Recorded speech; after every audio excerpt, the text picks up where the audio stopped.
రకరకాలుగా స్పందిస్తున్నారు నాయకులు.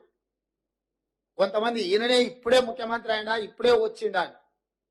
అవును ఆయన, నేను ఇప్పుడే ముఖ్యమంత్రి అయినా ఇప్పుడే అధికారం వచ్చింది, అధికారం పేద ప్రజలకు ఉపయోగిస్తున్నాను. నేను ఇన్నాళ్ళు మీ చేతుల అధికారం ఉండి మీరు ఆ ప్రభుత్వంలో మీరు మంత్రిగా పనిచేసారు, మీరు ఆక్రమించుకుంటుంటే కళ్ళు మూసుకొని ఉన్నారు. ఇప్పుడు నేను కనీసం చేయాలనే ప్రయత్నం చేస్తున్న కొంతమంది నాయకులు మాట్లాడుతున్నారు. నేను వాళ్ళ పేర్లు ప్రస్తావించదలుచుకోలేదు, ఎందుకంటే ఇది కొంత ప్రజలు ఇబ్బంది పడుతున్న కష్టపడుతున్న సందర్భం, పెద్ద రాజకీయాలకు తావియదలుచుకోలేదు. ఇక రెండవది, అమెరికాలో జల్సాలలో మునిగి తేలుతున్నాయని కూడా ట్విట్టర్లో మా ప్రభుత్వాల మీద మంత్రుల మీద దాడి చేస్తుండు. నిజంగానే నీకు కన్సర్న్ ఉంటే 4 రోజుల నుంచి ప్రతిపక్ష నాయకుడు ఒక పలుకు కూడా పలకలే, బయట కూడా కనిపిస్తలేడు. ఆయన ఎక్కడున్నాడో తెలియదు. ఆయన పుత్రుడు అమెరికాలో జల్సాలు చేసుకుంటే ఆయన ప్రభుత్వం మీద బురద జల్లే ప్రయత్నం చేస్తుండు. 4 రోజుల తర్వాత మేము ప్రశ్నిస్తే ఇవాళ ఒక ఆయన బయలుదేరాడు, సూర్యాపేట పోయినట్ట, ఆ నుంచి ఖమ్మం పోయినట్ట. 100 ఎలుకలు తిరిగిన పిల్లి తీర్థయాత్రలు పోయిందంట, ఇంక ఇట్లా తప్పులు చేయనని.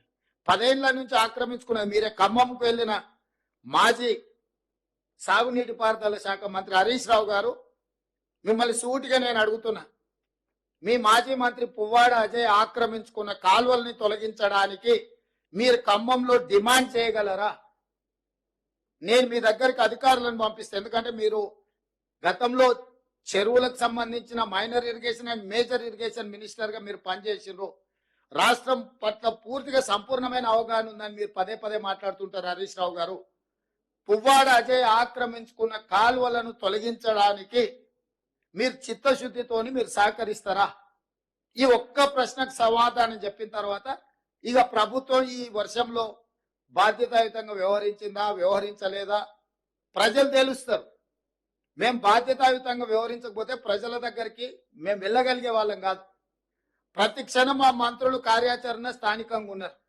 స్టేట్ అంతా సమన్వయం చేసుకొని అధికారులకు ఆదేశాలు ఇచ్చి ఒక స్పష్టమైన నిర్దిష్టమైన కార్యాచరణతో నేను బయలుదేరి 2 రోజుల నుంచి ప్రజలలో తిరుగుతున్నా. ఇది మా ప్రభుత్వం యొక్క చిత్తశుద్ధి.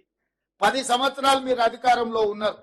ఏ రోజైనా చంద్రశేఖరరావు గారు వరదలు వచ్చినా ప్రమాదాలలో ప్రజలు చనిపోయినా ఒక్క రోజైనా పరామర్శించడానికి వారు బయటకు వచ్చిండ్రా? ఒక్క రోజైనా ఆ కుటుంబాల దగ్గరికి చంద్రశేఖరరావు గారు వెళ్ళిండ్రా? మీ దగ్గర రికార్డు ఉంటే తీయండి. 2014 నుంచి 2024 జనవరి వరకు చాలా సార్లు వర్షాలు, వరదలు, ప్రజలు చనిపోవడం, ప్రమాదాలు జరగడం మనం కళ్ళతో చూసినాం.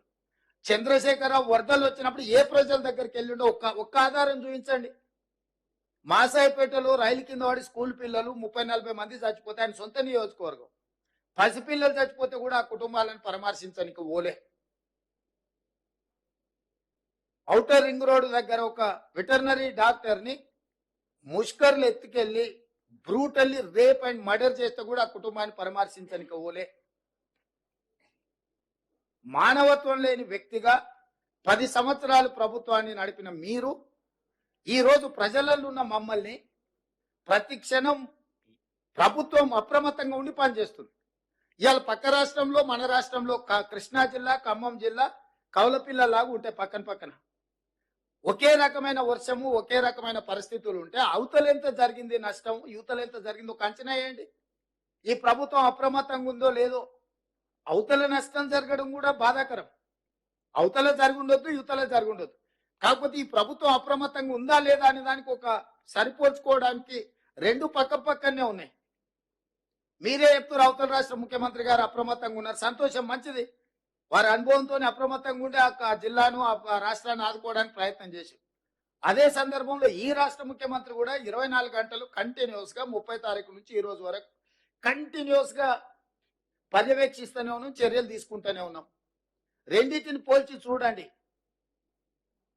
మరి అవతల రాష్ట్రంలో ప్రతిపక్ష నాయకుడు లేకపోతే మా నాయకురాలు షర్మిల గారు ప్రజలకి వెళ్ళి కష్టపడ్డ దగ్గర, ఇక్కడ ఉన్న ప్రతిపక్ష నాయకుడు ఎక్కడున్నాడు? అసలు ఉన్నాడా? ఎందుకు కనిపిస్తలేడు? ఎందుకు మాట్లాడతలేడు? ఆయన కొడుకెక్కడ ఉన్నాడు? అమెరికాలో లేడా? అమెరికాలో జల్సాలు చేయట్లేదా?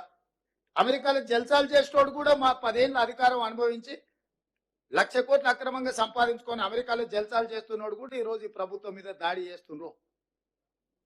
అయినా ఈ ప్రభుత్వం మనోధైర్యం కోల్పోదు. ధైర్యంతో ప్రజలకు అండగా నిలబడి ప్రజల్ని ఆదుకోవడానికి ప్రయత్నం చేస్తుంది. స్వచ్ఛంద సంస్థల్ని సమాజంలో ప్రముఖులుగా భావించే వాళ్ళను, కార్పొరేట్ కంపెనీలకు నేను విజ్ఞప్తి చేస్తున్నా, ప్రజలు కష్టాలలో ఉన్నారు, మీ చేతనైన ఆర్థిక సహాయాన్ని అందించండి. మానవత్వం ప్రదర్శించాల్సిన అవసరం ఉన్నది. ఈరోజు మానవీయ కోణంలో వీళ్ళందరూ కూడా ఆలోచన చేసి చెయ్యగలిగిన సహాయాన్ని ఈ పేదలకు అందించండి. సహాయం అందించని వాళ్ళు మనోధైర్యాన్ని ఇవ్వండి. మేము మీకు అండగా నిలబడ్డాము అని ఒక మంచి మాట అయినా మాట్లాడండి.